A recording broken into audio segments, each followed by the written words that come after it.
En realidad me he preguntado muchas veces por qué me habían invitado a hablar esta noche en medio de oradores tan importantes y tan protagonistas de la historia del CCPA. Y ahora me doy cuenta que es porque nacimos casi al mismo tiempo. No quiero que hagan cálculos, yo nací después. Pero esa semblanza histórica me acabo de enterar de que tengo que darla yo. Evidentemente sí conozco algo de la historia del CCPA, pero fundamentalmente quiero establecer una diferencia fundamental entre los que me precedieron en el uso de la palabra y lo que yo quiero decir. Que el CCPA no fue solamente una academia de inglés, no fue solamente una escuela para aprender inglés. Era como, en cierto modo, dijo nuestro intendente, una ventana al mundo, no un pasillo solamente, una ventana de verdad, donde muchos de nosotros nos acercamos por primera vez a los grandes cultores de la música, a los exponentes del teatro universal, pero no solamente porque veíamos algún video o alguna película, sino porque estaban entre nosotros, vinieron grandes artistas. No sé si había más presupuesto o había una aptitud más favorable para esas expresiones artísticas. Hoy que somos democráticos, somos más distendidos y responsables, estamos más atentos a los escandaletes o a las novedades de Internet y no venir a abrevar de las profundas fuentes de la cultura que representaba antes el CCPA. Desde el punto de vista urbanístico, 1942 era un tiempo difícil para Asunción y para el resto del mundo. Ya estábamos al borde de la guerra, estábamos en muchos aspectos metidos en una guerra mundial y no habrá habido suficiente espíritu como para encarar misiones tan importantes como difundir la cultura. Pero quiero decirles que la instalación del CCPA en una zona que después se convierte en la zona cultural e intelectual de Asunción por excelencia, no solamente por su presencia protagónica y efectiva, sino porque además estaban aquí cerca las facultades de ingeniería, de arquitectura, el Instituto Cultural Paraguayo Alemán, el Colegio Goethe, etcétera, que hacían de este espacio urbano de Asunción algo verdaderamente importante. Y quiero nuevamente enfatizar el hecho de que culturalmente esto era importante porque la cultura era una forma de rebelión contra la dictadura. En ese ámbito donde probablemente los autoritarios no tienen mucho que hacer ni decir, nosotros nos sentíamos a nuestras anchas en las pocas expresiones que se nos permitían. Y en ese sentido es de resaltar la tremenda importancia que tuvo el Centro Cultural Paraguayo Americano para congeniar o para dar lugar a una actividad que no era posible en los ámbitos oficiales. Aquí conocimos a mucha gente que nos invitaba a su vez a conocer otros ámbitos de la cultura, en otros ambientes que ya no eran del Centro Cultural Paraguayo Americano, pero sí se habían iniciado aquí. Y en ese sentido también es de valorar a gente que vino de Estados Unidos con una actitud de prestación, de compañerismo y de comprensión hacia nuestras vicisitudes y carencias para dar de ellos todo lo que pudieran y que nosotros fuéramos mejores. En ese sentido, quiero recordar también que cuando teníamos una posibilidad apenas abierta, con algún dictadito, con algún curso, con algunos apuntes que tomábamos de nuestra facultad, era la biblioteca del Centro Cultural Paraguayo Americano la que complementaba la información y en ese sentido posibilitaba una ventaja de aquellos que podíamos acudir hasta ella. Muchas veces no se sabía, pero en el Centro Cultural Paraguayo Americano podíamos tener los libros con los que no contábamos en los ámbitos académicos de nuestras facultades.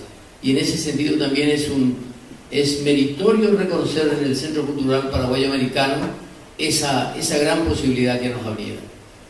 Yo puedo recordar muchas cosas como protagonista. Aquí yo presenté mi primer libro, Asunción de los Recuerdos, nada menos que me lo presentó el gran escritor nacional Julio César Chávez, cosas que también eran posibles en ese momento porque no había tal vez otro interesado no hubiera. Y Julio César Chávez, en la cima de sus capacidades históricas y de sus conocimientos, tuvo la gentileza de brindarnos ese apoyo. Aquí lo presentamos con con la señora Tayán Leire Espinosa, con una editorial Nobel como Artemisa. Hicimos otros actos. Estuvo Alexis González, un director de teatro que presentó nada menos que obras de Tennessee Williams en el Centro Cultural Paraguayo Americano, con artistas nacionales, con apoyo de un montón de elementos como la música, como la escenografía, como la parte gráfica, etcétera, que pudo también permitirnos estar en contacto con las grandes muestras del Teatro Universal. Y por ese aspecto poco valorado del Centro Cultural Paraguayo Americano en el ámbito de la cultura, y porque la cultura últimamente se ha convertido en un manoseado objeto marketinero para generar rentabilidad, o que es discutida la cultura por no generar rentas. Por ese motivo, a lo mejor un concurso de Mises tiene más importancia que la presentación de un libro o la elaboración de una puesta teatral. Por ese motivo, creo importante, y me van a permitir ustedes leer algo, a pesar de que habitualmente no lo hago, leer algo que fue publicado en un diario hace una década atrás, y sobre lo que es la verdadera cultura. Por ese hecho de que normalmente se la disuelve en hechos anodinos o frívolos o pretendidamente rentables, yo quiero decirles que, para desaire de los expertos en marketing o de los productores de realities televisivos, la cultura no es para entretener. Aunque nos embelecemos frente a una obra de arte, para desilusión de los políticos, con la cultura no se miente, no se puede mentir. Tampoco es para vender nada. La cultura solo sirve para que seamos mejores, social y humanamente más eficientes, para que nos reconozcamos en el otro y respetemos las diferencias que distinguen a los seres humanos, para entender que ninguna de ellas es un menoscabo, ni las físicas, ni las operativas, ni las mentales, mucho menos las políticas o partidarias.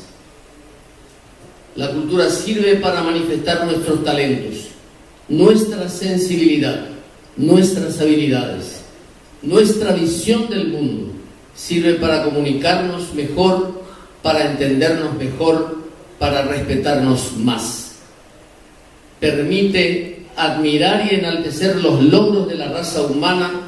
La cultura sirve para honrar al hombre y su enorme capacidad de superarse y separarse de sus ancestrales y todavía persistentes atributos de bestia.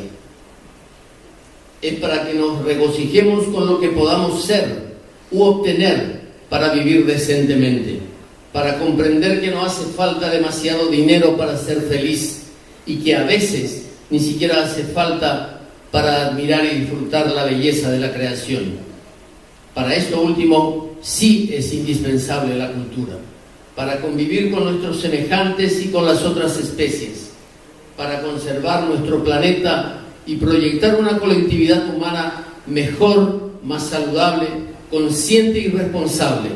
La cultura sirve para vivir con dignidad, y por todas estas razones no se requiere justificar ante los que niegan su trascendencia o menoscaban su eficacia la necesidad de que la cultura tenga que generar o producir dinero, porque en todo caso la cultura es para que el dinero o los bienes de la tierra sean mejor utilizados en lo necesario y en lo justo, y que alcancen para todos. Muchas gracias.